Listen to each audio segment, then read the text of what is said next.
Šodien raidījumā, kas būtu jāzina par C hepatītu, viesos pie Daugmalas Jāņa. Viena no pasaulē bīstamākajām un izplatītākajām infekcijām ir C hepatīta vīrus. Pasaules veselības kalendārā 28. jūlijas ir ierakstīts kā starptautiskā diena cīņai pret B un C hepatītu, pret slimību, kuras izplatība pasaulē ir milzīga.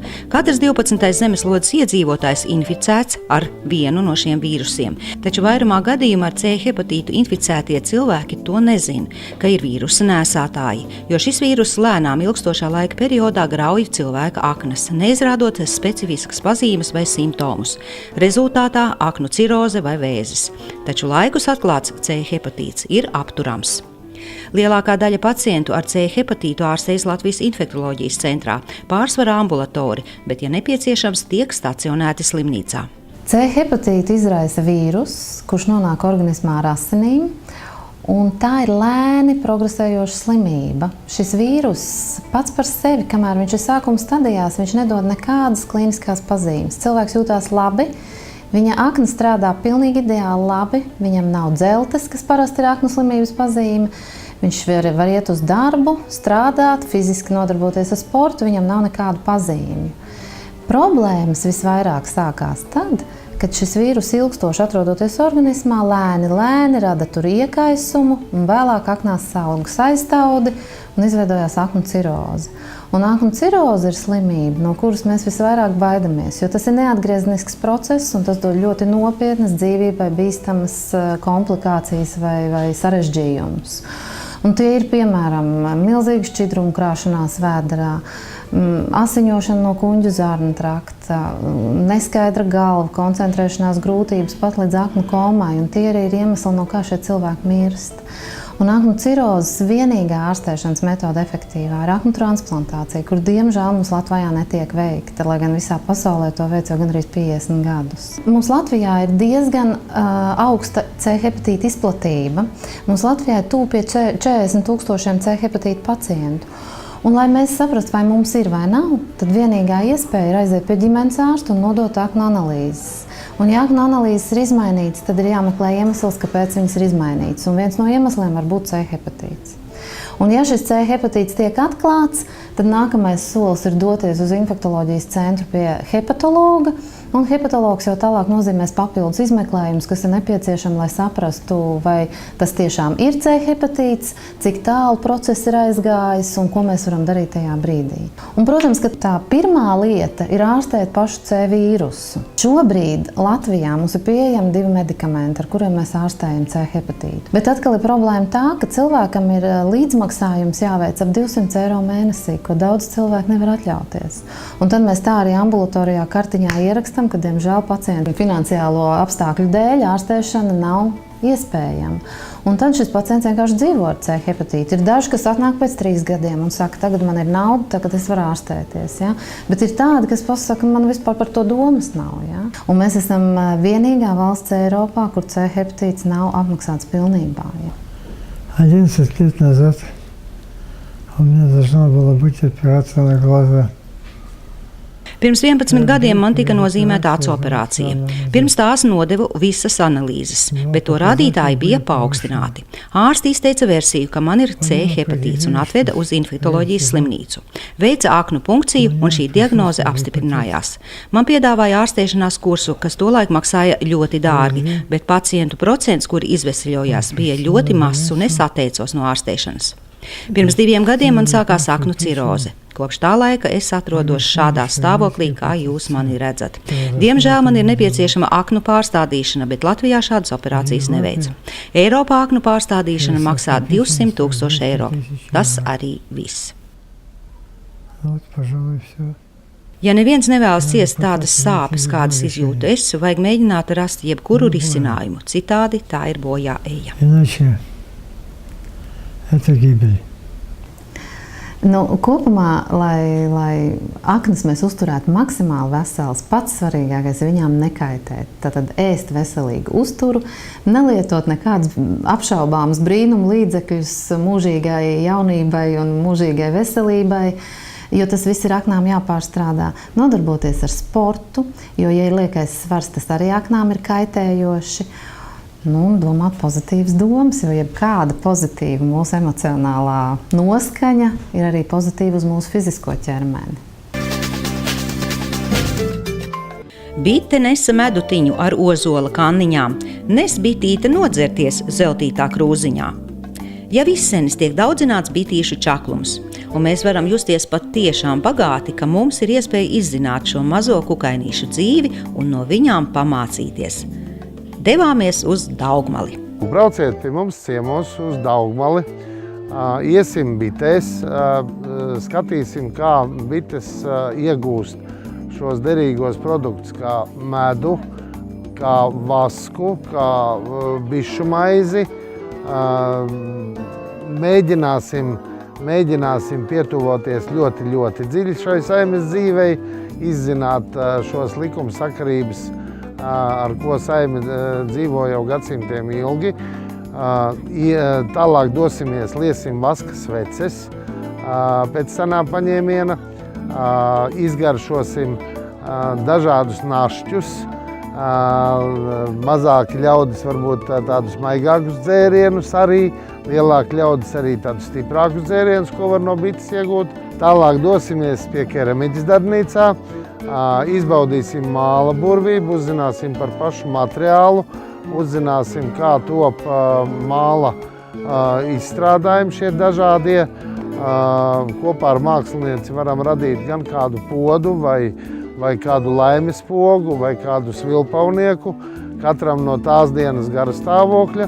Un gulmā mums būs pavadīts skaists laiks gan ar bitēm, gan ar mālu. Un vēl plus mūsu jaukā daba, kas ir Daugmalē, tā kā gaidām ciemos. Kā mēs arī šodien redzam, tad mums šī grupiņa apmēram 20 cilvēki, tas ir ideāli. Esam šeit Daugmalē, tā vispār ir diezgan vēsturiska vieta. Pēdējā laikā es uzzināju, ka Daugmale ir viena no vietām, kur ir atrasta pirmā cilvēka apmetne kā tāda. Latvijā. Tas nekas, kad ir šie senie pilskalni, viens no tiem ir pie ceļa, kam jūs braucāt. Jūs vēl nebraucāt garām, jūs no tās puses braucāt. Otrs ir dziļāk iekšā pie kā man ir arī bites, tas ir senāks, bet populārāks ir šis Sakāņu pilskalns. Jā, populārāks ir šis Daugmales pilskalns. Kuram viskaistākās? Droši, ņemat izvēlēties krāsas. Šogad ir ļoti īpatnējs gads. Šogad šis gads bija tāds, teiksim, nav bitēm ļoti jauks gads. Ir pāri Droši, lai visiem redzēt. tas augstums, un tagad ir, redzēt, Tur ir drošākā vieta. šitais ir faktiski pēdējo dienu sanesums. Tā kā, no vienas puses tā ir pārdrošība, jo bite var iedzelt gan vidusausī, kāpēc ir vajadzīga vispār maska, gan arī precīzi, ja viņi trāpīs precīzi tajā lodes vidū, tad arī aci var pārdzelt. Redziet, te mēs redzam jau uzreiz kā meitenēm speciālus pasūtījumu, jau ir puikas vien jau, gan drīz vai puikas vien. Šī ir mazā saimīte, te vajadzētu būt tikko dējumiem. Tie resnie lielie ir puikas, tie ir trāni. Tie lielie resnie. Viņi nedzeļ, viņus var pat rokā ņemt. Kad mēs braucām ar savu kolektīvu jau otro dienu pa Latgali, var teikt, kaut kad šita neskaitāsais, Latgali šits jau ir mājupceļš mums. Un tad, plānojot maršrutu, šis bija viens no tiem maršruta gala mērķiem, kaut kur objektiem, ko mēs gribējām redzēt. Un ar visu degustāciju, jo mēs esam sieviešu kolektīvs, kas visu grib zināt, visu grib pagaršot, visu grib aptaustīt. Ja? Un tad mums šitās 2 dienas ir degustācijas. Tā kā dienas mēs sākām vakar ar saldējumu, un ar saldumu mēs sākam, un ar saldumu mēs šovakar beidzam, un tad mēs braucam mājās. Tā ir zinātne, tāpēc cilvēki droši vien mācās daudzus gadus to bišu mākslu, ja? Tā liekas bites, mēs no viņām baidamies un citam un lapsens un pa gaisu, ja? Tā, bet tā ir vesela māksla, tā ir vesela zinātne. Un es saprotu, ka šis cilvēks pieiet ar visu sirdi un dvēseli, un tas ir kaut kas neatkārtojams. Tāpēc mēs braucām skatīties, kā tas ir dzīvē, lai būtu no skaidriem avotiem. Viņas domā, ka ir ugunsgrēks un ātri ēda medu. Tā kā viņām ir vēders pilns ar medu, viņas nevar iedzelt, viņas nevar saliekties. Redziet, šeit ir iekšā ziedpatekšķi. Lūdzu, uzpūtiet dūmus. Tie krāsainie, tā kā pļavā.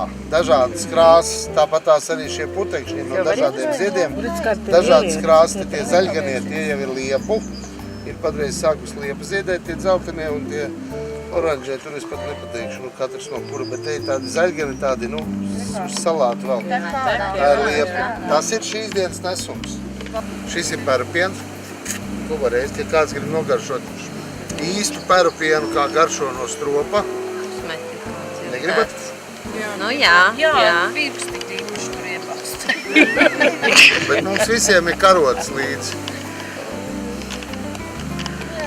Kurš to pirks? Es gribu. Ak, Dievs. Baltajā tas būs pērupiens no bišu saimes.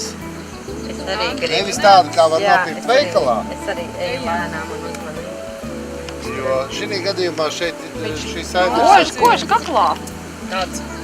tādam viņam jābūt. Es pat nezinu. Viņš iekož. Galvenais saņemās. Interesanta garša, iesaku pagaršot visiem. Redzam, zem katra tā vāciņa viena jaunā bitīte. Pagaidām es nevienu neredzu, kas dzimtu. Reku mēs varam redzēt. Varam pat dot vārdiņu. Padzīsim nost. Redziet, kur viena graužās ārā patreiz. Vienkārši ir vakars, un tad tas process bišķi apstājās. Te ir kādu laiku nav bijusi māte. Un bites, kas ir peru barotājs, viņas vienalga izdala šo pašu perupienu. Un, lai saglabātu to dzīvību, vismaz ilūzija tāda būtu. Viņas sāk it kā pašas dēt. Dažas bites sāk dēt, kas ir tāda, arī neizskaidrojama parādība bišu saimē. Un te, protams, ir viņi, re. Viņiem neko nevajag citu darīt. Viņiem tiek bāroti, lutināti, lai tik izlido no stropa. Jā, lai tik izlido no stropa un kāds mammu samīlē. Šis te ir senākais paņēmiens, kā gatavojas sveces. Tā būtība ir tāda. Kādreiz sveču mulda apmēram tādā pašā izmērā bija. Brīvdabas muzejā man ir oriģināla senā sveču mulda. Bet no dobta koka. Tad stādieties, cik pacietība bija liela, un te bija riņķība baļļa. Tur meta ar ūdeni, un tur meta ūdeni, un tad tas nokaitētais akmens, karsts akmens, jā.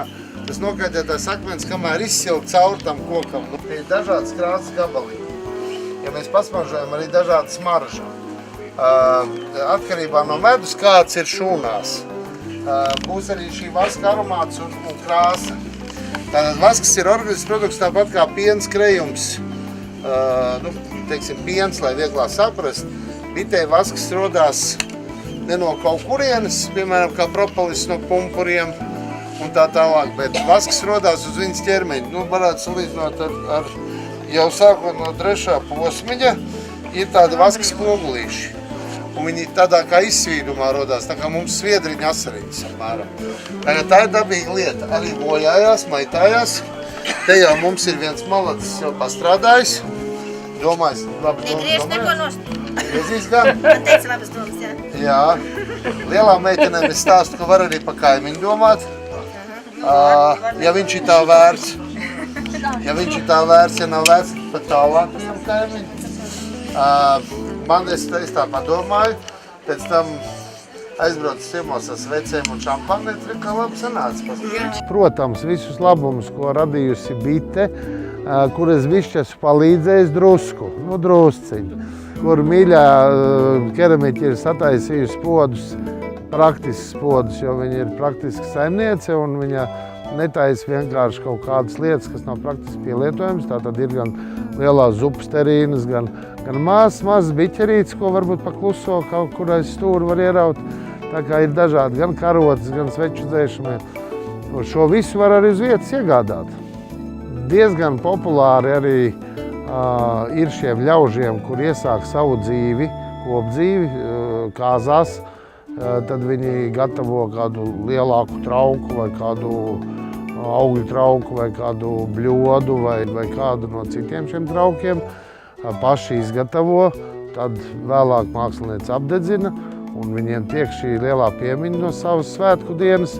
arī ar kāzniekiem mēs ejam arī pie bitēm. Tā kā nav vecuma ierobežojuma, nav noskaņas ierobežojumu, kad tik ir labs garstāvoklis un griba, teiksim, kaut ko jaunu uzzināt. Mēs varam ikdienā, varbūt katru dienu nebraukt uz šeieni, un vienreiz atbraucam, izejam visu, izbaudām visu šo bišu dzīvi un šo keramikas profesijas noslēpumus, un tad mēs varam doties uz Pētera baznīcas ielu.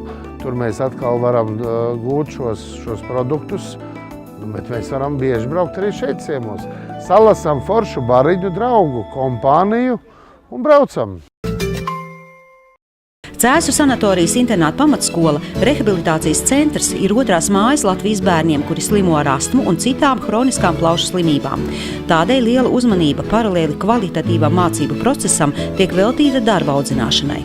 Brīvajā laikā bērni palīdz pieaugušajiem dārzā un apgūst visas praktiskās iemaņas.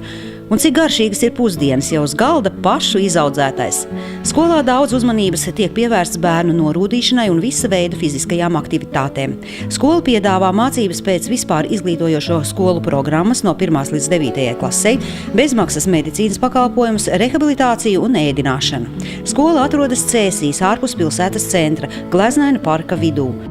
Visu informāciju par iespējām mācīties Cēsu internāta pamatskolā rehabilitācijas centrā varat atrast skolas interneta mājaslapā www.csip.lv. Uzmanīgi sekojiet jaunumiem!